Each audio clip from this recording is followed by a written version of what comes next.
ver como foi a trajetória do Pedro Lourenço, um menino pobre do interior de Minas Gerais e que hoje é o dono de um dos maiores clubes de futebol do Brasil.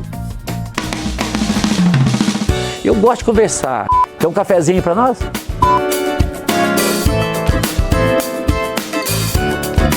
O jeito simples não esconde. Você vê, eu vim lá do interior, né, na cidade que não tem nem 5 mil habitantes, né?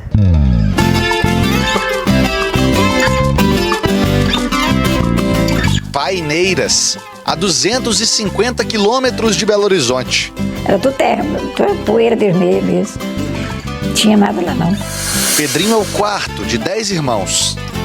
Nasceu entre essas árvores, numa casinha que já nem existe mais. Não era de tijolo, era tudo de pau, assim, tinha um terreno, assim, tinha pé de fruta no fundo. Infância e adolescência ocupadas pelo trabalho na roça ao lado do pai, seu Bento. Os estudos nessa escola foram interrompidos no 4º ano. Eu sou filho de lavrador, né? Eu não tive estudo, né? Porque o pai dele era pobre, mas trabalhador. Então, como a família era grande, a meninadinha, ele pegava as cajueiras e punha todo mundo para ralar. E o Pedro trabalhava, mas o pai dele, ele picava lenha aqui para nós, o compadre Bento e os meninos. O cara da roça era trabalhador, mexia lá na roça, fazia carvão, né? Então tinha muita força. Uma pessoa que eu vi nascer lá naquele mato, hoje está nessa riqueza. Como que essa pessoa ficou tão rica? Aqui nesse terreno onde estão essas bananeiras, foi a última casa do Pedrinho em Paineiras. E foi aqui que ele tomou a decisão de pegar a estrada e mudar a vida para Belo Horizonte. Eu vim muito cedo de Paineiras para a capital, eu vim fazendo 18 anos, eu já vim, né? Esse ano eu fiz 68 anos, então tem 50 anos em BH. Esse foi o primeiro endereço, no bairro São Cristóvão. Pedro dividia com 3 irmãos e 2 amigos. Pedro me chama de velho Roberto. A principal diversão?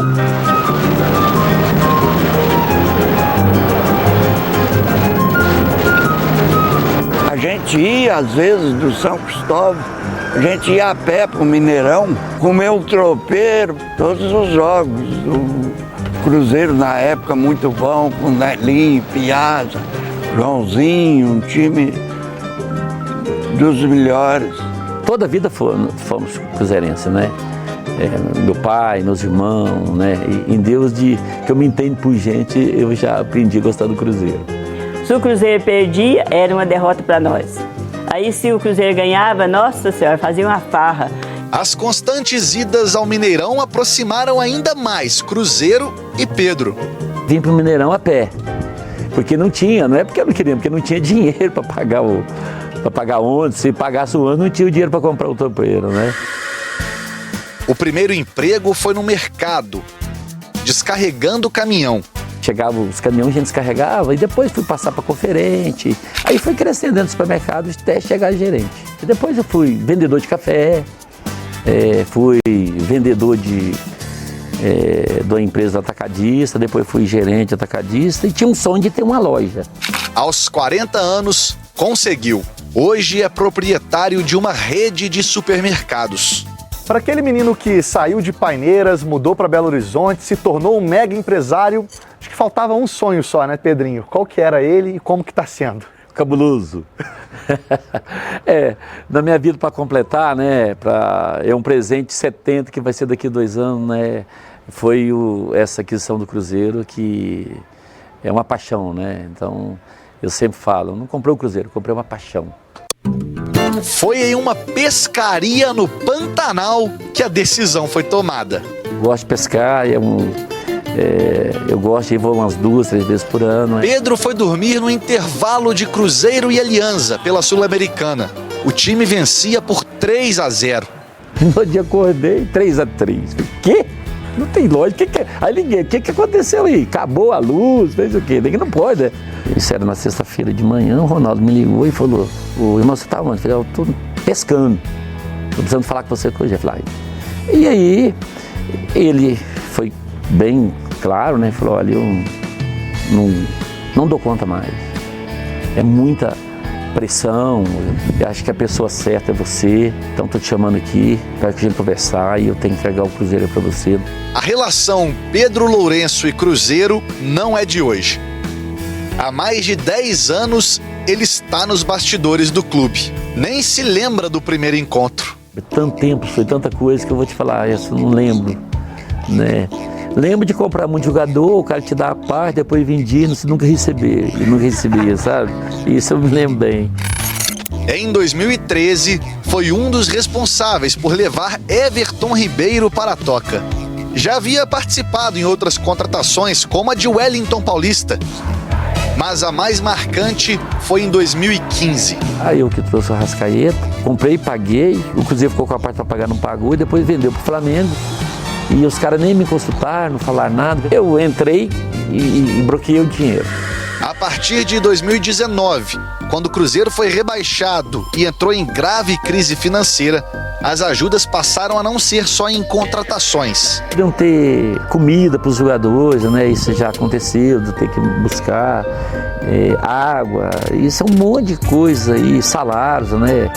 Eu chegava, tem que pagar o salário, eu lá arrumava 5 milhões para pagar.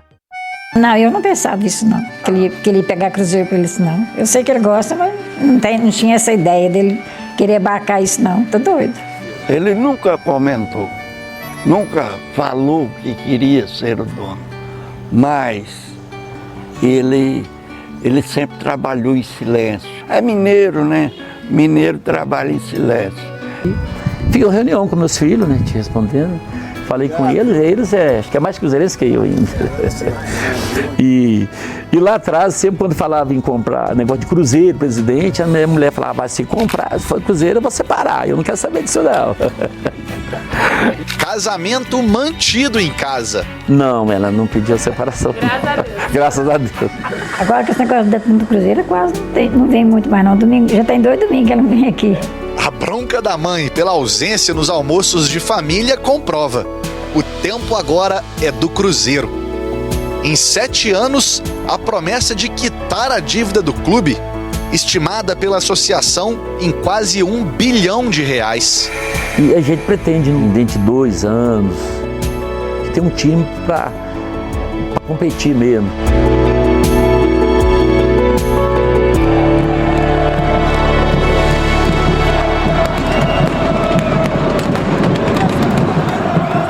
O Cruzeiro treinando neste domingo, agora pela manhã, na Toca da Raposa 2, dando sequência na preparação para o jogo de quinta-feira, diante do Cuiabá. 7 horas da noite, Mineirão, e o Cruzeiro enfrentando o time do Cuiabá, que ainda não venceu na Série A do Campeonato Brasileiro, e o Cuiabá tem jogo neste domingo.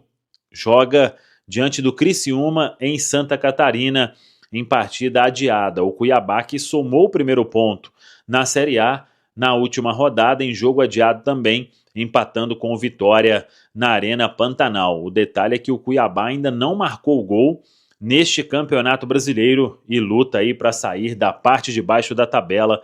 Então, de olho no jogo do Cuiabá neste domingo, lá no Heriberto Rilse, em Criciúma. O Cruzeiro, que agora já sabe todos os detalhes da Copa Sul-Americana. O chaveamento foi definido, o Internacional se classificou vencendo o Delfim do Equador por 1-0, e assim ficou o chaveamento.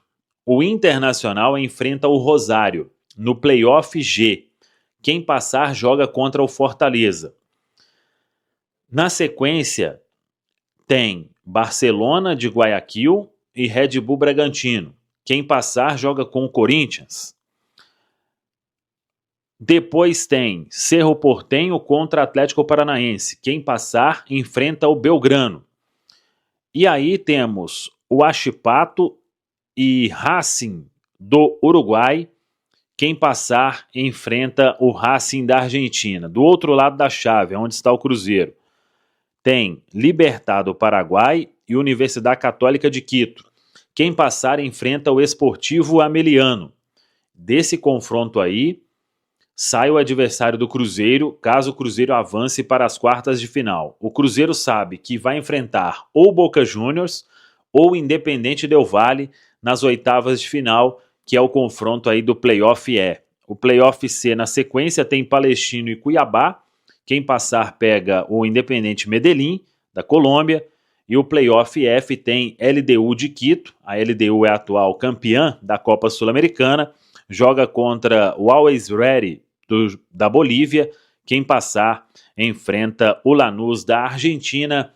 É o caminho do Cruzeiro na Copa Sul-Americana. Lembrando que o playoff vai ser disputado no mês de julho e a fase de oitavas de final vai ser disputada em agosto. Os jogos marcados nas semanas dos dias 14 de agosto e também 21 de agosto. É o Cruzeiro, então, querendo estar no dia 23 de novembro em Assunção, no Paraguai, para a grande final da Copa Sul-Americana.